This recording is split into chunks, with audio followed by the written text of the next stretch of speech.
cansancio.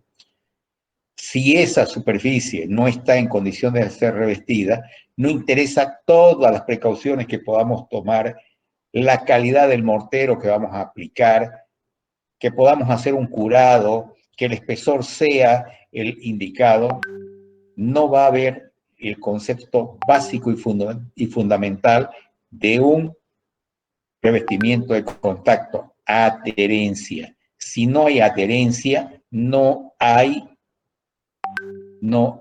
es cierto, un revoque adecuado. No hay un revestimiento de contacto, es cualquier cosa. Entonces la superficie a revocar tiene que estar en condiciones de ser revocada. En muchos casos, sobre todo acá en Santa Cruz, se utiliza como desmoldante el aceite quemado. Pero ¿qué es lo que pasa? Como la madera o el hierro está impregnado de aceite, cuando usted agarra y hace el vaciado del hormigón, o de la columna, de la viga, de la losa, parte de este aceite se impregna en las paredes y obviamente no permite que haya esa adherencia. Y el desconocimiento de esta situación hace que los albañiles que no tienen una buena dirección revoquen en estas condiciones. ¿Qué va a ocurrir? Lo mismo que ocurre cuando a alguna de las señoritas, señoras o jóvenes se les ocurre hacer un queque o una torta y le colocan aceite al molde. ¿Para qué le colocan el aceite al molde? Para que no se pegue. Esa situación va a ocurrir cuando la superficie que yo necesito revocar no está en condiciones de ser revocada. En otros casos, la superficie es pero tan lisa que no permite la adherencia del mortero. Por eso es que los albañiles, en su ignorancia técnica, pero su sabiduría que le da el estar todo el tiempo con estos materiales, la pican la viga. Con un cincel van desportillando la viga, la columna, para que se pueda adherir el mortero a esa superficie. Entonces, el primer concepto básico son las condiciones de servicio donde intervienen, ¿no es cierto?, de qué manera se van a comportar cada uno de los elementos con los cuales nosotros vamos a trabajar. Entonces, lo primero, la superficie a revestir. Fíjense que en muchos casos yo he escuchado, y no critico a nadie, pero se habla del mortero, se habla de sus características, se habla de colocar las matrices, se habla de lo que usted quiera, pero jamás se habla de la superficie a la cual nosotros necesitamos revestir. Tiene que estar en condiciones de ser revestida. Muy bien. Después de eso, el material que utilizamos para el revestimiento tiene que ser de buena calidad. El aglomerante, el cemento Portland, no tiene que haber tenido una hidratación previa. El cemento es ávido de agua. Y cuando por ahí, ¿no es cierto?, hay demasiada humedad, el papel, que es el que envuelve al cemento, porque no hay otra forma con que lo vendan acá, se humedece y ya empieza el proceso de endurecimiento. Todo ese material que se endureció, por más que usted lo muela, no vuelve a tener la capacidad de aglomerar. Si queremos ser muy, muy estrictos, deberíamos abrir una bolsa de cemento y proceder a un tamizado y ver si no hay grumo. Si hay un grumo, significa que parte de ese cemento ya está hidratado. La arena y el agua tienen que estar en condiciones libres de impureza. ¿Qué significa eso? La arena tiene que estar completamente limpia. Desgraciadamente acá el 90% de la arena que se utiliza para revocar se saca del río. Y si usted va y mira el río, tiene un agua color chocolate. Significa que tiene un elevado porcentaje de arcilla. Y la arcilla actúa cuando está contaminada la arena de la misma manera que actúa la grasa y el aceite cuando usted le pone a un molde para evitar que se pegue. Entonces, cuando están los granos con arcilla, no permiten que el cemento adhiera a los granos. Y es una mezcla muy, pero muy pobre.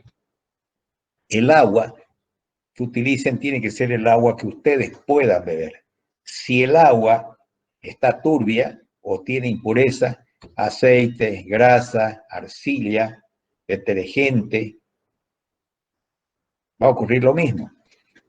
Y muchos, si ustedes agarran y miran lo que pasa en la ciudad, en muchas obras que se hacen en la calle, están sacando agua de los canales. El agua que usted utiliza para fabricar morteros y hormigones debe ser el agua que usted puede beber. ¿Había algún comentario? Sí, ingeniero, en caso de tener el agua un pH alto en sal, también arruina, digamos, lo que es un revoque. pH 7, usted tiene que tener el agua pH 7, el agua que usted puede beber, el agua potable.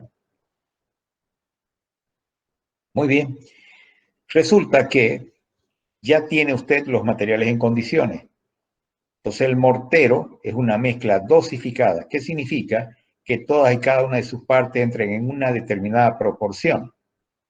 Una cierta cantidad de arena para una cierta cantidad de cemento y una cierta cantidad de agua. Usted modifica esas proporciones y modifica total y absolutamente la resistencia y las características de ese mortero. Y homogénea. A veces le pregunto, ¿por qué? ¿Por qué los morteros tienen que ser homogéneos? Y le ponen cualquier cosa, se inventa, para que aumente la resistencia, para esto y esto. Nada, nada más equivocado. Simplemente la mezcla tiene que ser homogénea para que todas y cada una de sus partes tengan las mismas proporciones de materiales, de manera tal que cuando usted la aplique sobre las paredes o sobre lo que sea, reaccionen de la misma manera ante las distintas solicitaciones. Si no, si hay una parte que tiene mucho cemento, es una parte muy rígida. Si una parte que tiene poco cemento, es una parte que tiene menos rigidez. Cuando hay una variación de temperatura, se va a marcar la diferencia entre un lugar y el otro, apareciendo las figuras de cocodrilo, ¿no es cierto? En piel de cocodrilo, fisuras, partiduras, etcétera, que son muy desagradables. Entonces, ¿por qué ustedes cuando agarran una lata de pintura, ¿para qué la baten la lata? Para que se mezcle bien los colores, ¿Y para qué se quiere que se mezcle bien? para que sea sí, claro. Para que el color, el tono, el espesor sean uniformes. Entonces, ¿para qué utilizamos mezclas homogéneas? Para que la resistencia, la respuesta ante las solicitaciones sean las mismas. ¿Quedó claro?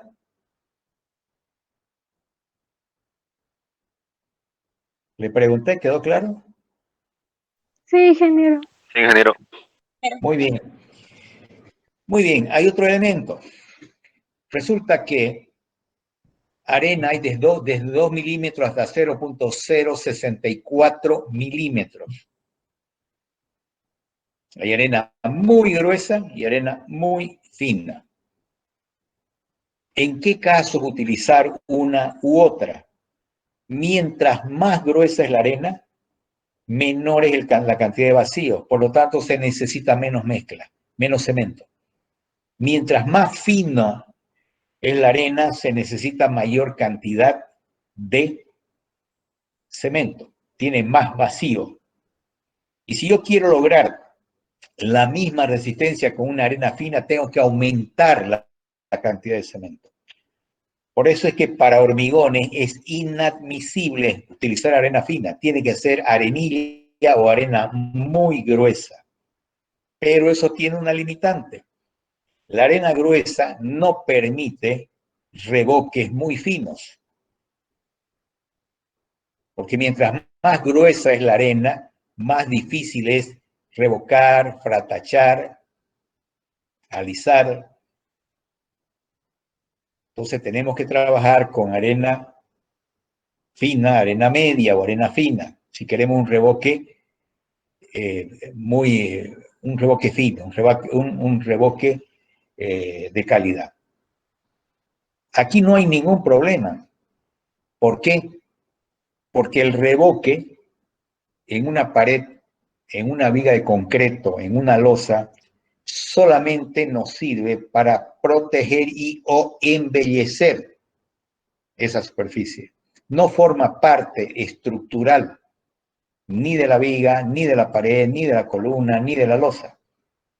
Por lo tanto, no se requieren grandes propiedades ni grandes resistencias mecánicas. Y aquí aparece el primer problema. Hay gente que por hacerlo bien dice, yo a mis revoques no lo quiero, como normalmente aparece 1:5. Lo quiero 1:3, una parte de cemento y 3 partes de arena. No sabe ese señor que con eso se va a lograr una mezcla extremadamente rígida. Y ante el primer movimiento por variaciones de temperatura se va a partir, se va a rajar, se va a cuartear. Creo que les comenté a ustedes que si a mí me dan a elegir una mezcla 1:5 y mezclarla en el piso, en el suelo, en forma manual, o una mezcla 1:7, una parte de cemento y 7 partes de arena mezclado en un agitador mecánico, en una hormigonera, seguramente que esa mezcla 1:7 es de mucho y mejor calidad que la que ustedes hacen en el suelo con una mezcla 1:5. Y obviamente, con una mezcla 1:5 más o menos se revocan 5 metros cuadrados. Con una mezcla 1:7 se revocan más o menos 7 metros cuadrados. Se ahorra cualquier cantidad de cemento. Pero lo que yo le estoy diciendo no es para que se ahorren el cemento, sino para que toda esa superficie que ustedes han revestido trabaje de la mejor manera posible. Otra cosa, ni el hormigón simple, el mortero, no soportan esfuerzos de tracción. Entonces, cuando yo revoco la pared, es decir, el revoque se pega, se adhiere, el revoque se adhiere a la pared, a la viga, a la losa, o lo que sea, mediante una fuerza de adherencia, por adherencia. Si usted comienza a aumentar el espesor del revoque, va a aumentar el peso que esa adherencia debe soportar, hasta que llegue un momento que se suelta. Y si no se suelta, se parte y se comienza a acomodar para tratar de buscar una nueva forma de quedarse en ese lugar. Empiezan las partiduras, pues a las fisuras. Por lo tanto, el espesor máximo que un revoque debería tener es de 2 centímetros, máximo. Pero ¿qué es lo que ocurre? Existe el paradigma que hasta los ayudantes pueden levantar paredes. Bueno, cualquiera puede levantar paredes, pero el problema es que yo pondría los mejores albañiles de manera tal que las paredes estén perfectamente verticales y perfectamente cuadradas, de manera tal que hasta con 1 centímetro sea suficiente para revestir esa pared.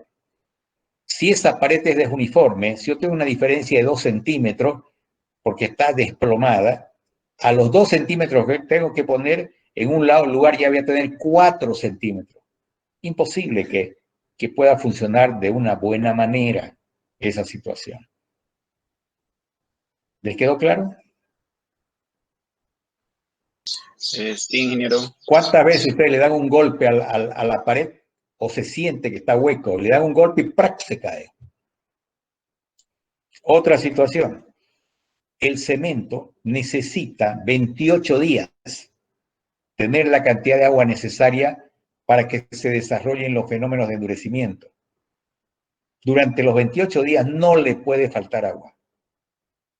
Cuando yo revoco, por lo general esa pared es muy, muy delgadita, 2 centímetros, y la superficie muy grande expuesta al aire y al sol, por lo general. Entonces, si usted no cuida la hora en que va a revocar, si usted no cuida de qué manera se puede evitar que se evapore el agua, lo que va a ocurrir es que antes de endurecerse, antes que empiece el endurecimiento del cemento, directamente no va a tener agua y se va a convertir en una arena demasiado cara. Y usted le va a pasar la mano y se va a salir, va a ser como si no le hubiera puesto, como si directamente no le hubiera puesto cemento. Por lo tanto, hay un proceso que es tan, pero tan importante como lo que hemos visto antes, que es el curado. Es el periodo de tiempo donde usted tiene que darle al revoque la cantidad de agua que el cemento necesita para seguir endureciendo. No seamos tan estrictos de 28 días, pero por lo menos 3 días deberíamos hacerlo. Y si fuera posible, todas las paredes que son externas deberían revocarse, ¿verdad?, en la noche. Y una vez que usted le pasa la mano, los dedos, golpea los dedos y no se marcan, deberían estarlos regando permanentemente. No para que le entre agua, sino para que el agua que tiene no se salga. Y hay otro elemento también a considerar. El ladrillo es higroscópico, le encanta el agua, chupa el ladrillo, porque es poroso. Entonces, si usted agarra y aplica el mortero, gran parte del agua que tiene el mortero la va a absorber el ladrillo y va a dejar al mortero, al cemento, sin el agua que se necesita para poder desarrollar sus fenómenos de endurecimiento. Por lo tanto, sea una pared de ladrillo, de bloque, de cemento, de hormigón, de lo que sea, necesitan ustedes hidratarlas previamente, mojarlas las paredes. Tampoco saturarlas, pues si la satura ya se va a chorrear todo. Pero tiene que estar mojada para que no absorba el agua que lleva el mortero. Muy bien, con eso prácticamente podemos determinar o detectar cuáles son las razones por las cuales aparecen tantas fallas en los revoques, sobre todo en los revoques externos. ¿Por qué en los revoques externos? Por las condiciones de servicio. Las paredes externas están sometidas a grandes variaciones de temperatura. En Santa Cruz normalmente empezamos con 20, 22 grados y terminamos con 38 grados. Hay 16 grados de diferencia. Todo material que se somete a variaciones de temperatura siempre modifica sus dimensiones. Sencillamente que en muchos casos no lo podemos medir, no lo podemos ver, pero siempre modifica su dimensión.